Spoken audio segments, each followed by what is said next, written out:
Okay, Parrot Diary, last day of the year, 2019.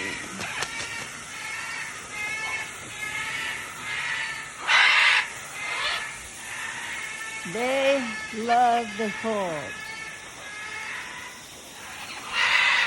And if you think about a canopy of a rainforest, people think it's hot and tropical. It's quite cold. It's wet, windy, sometimes 30 degrees, often 30 degrees.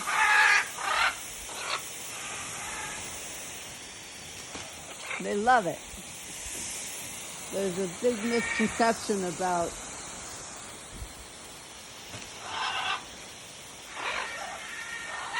how people keep them and whatnot. Well, I guess if you keep them in a cage and stationary, that they can't regulate to what it should be anyways.